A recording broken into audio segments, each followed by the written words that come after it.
President Muhammadu Buhari has received a list of 25 top corruption cases linked to stolen or mismanaged funds worth 900 billion naira.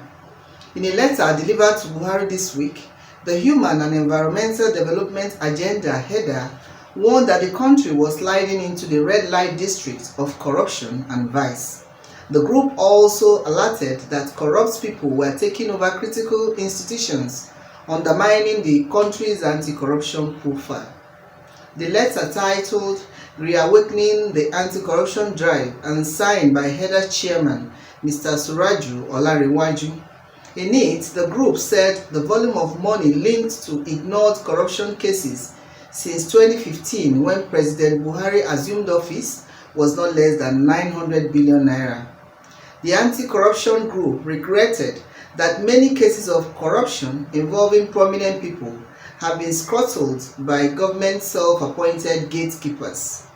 Header said the top corruption cases that appear to have been swept under the carpet suggest that some 900 billion naira may have gone into the coffers of corrupt officials. This only affects top corruption cases, yet we have many other smaller cases that have met institutional roadblocks, Header said in the letter addressed to the president. The cases include, but not limited to, the former Controller General of Customs, Mr. Abdullahi Diko, alleged to have stolen over 40 billion naira, who was asked to return 1.5 billion naira to the federal government. Former Accountant General of the Federation, Mr. Jonah Otunla, linked to a 2 billion naira graft. Others were the dubious payment of $16.9 million fees to two friends as new lawyers for the recovery of the loot traced to a former Nigerian head of state, Sani Abacha, after a Swiss lawyer hired and fully paid by the previous government, Enrico Monfrini.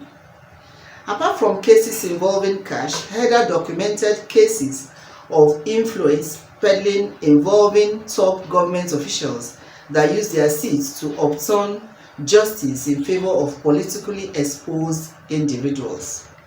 Header listed officials interfering in the investigation of a multi-billion naira fraud in Nigeria incentive-based risk-sharing system for agricultural lending, NASA, through a letter ordering the EFCC and the ICPC, the DSS and the Nigerian Financial Intelligence Unit, NFIU, to halt investigation the financial misappropriation of NASA.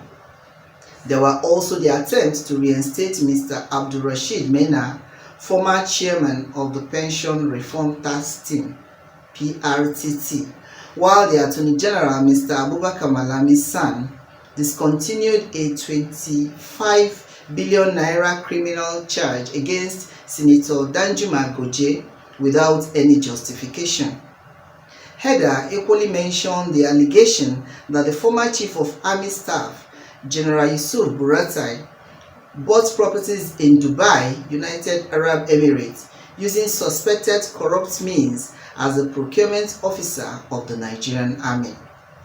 The group said the cases are well known and recorded by Nigerians and foreigners against the Buhari government, adding that they are considered as failure to match your words and professed commitment against corruption with actions by your government. We believe that the manner in which the above cases were handled indirectly or directly portrayed the Nigerian government and her mandate to eradicate corruption in bad light in the global space, Header wrote in the letter. He said that beyond the return of the culture of impunity into governance and management of public resources, the few corrupt and compromised elements have taken over the reign of power in government and supplanted leadership of both institutions and reversing the anti-corruption gains. Header lamented that Nigeria is facing fast declining reputation, as evidenced in the negative Transparency International's perception reports in the recent years. The group said the self-professed cardinal agenda of Buhari's government and popular mandate of Nigerian citizens to fight corruption and restore the integrity of Nigeria amongst Committee of Nations faces a huge threat.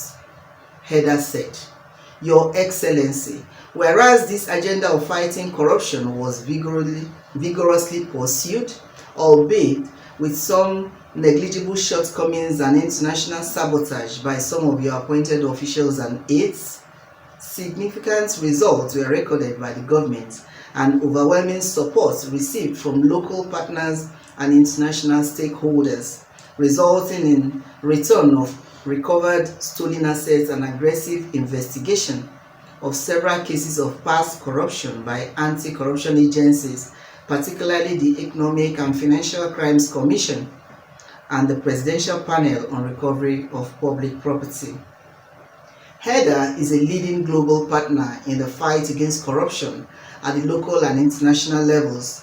The group provided agencies of government with human resources and technical support in their accountability, good governance, and anti-corruption mandates.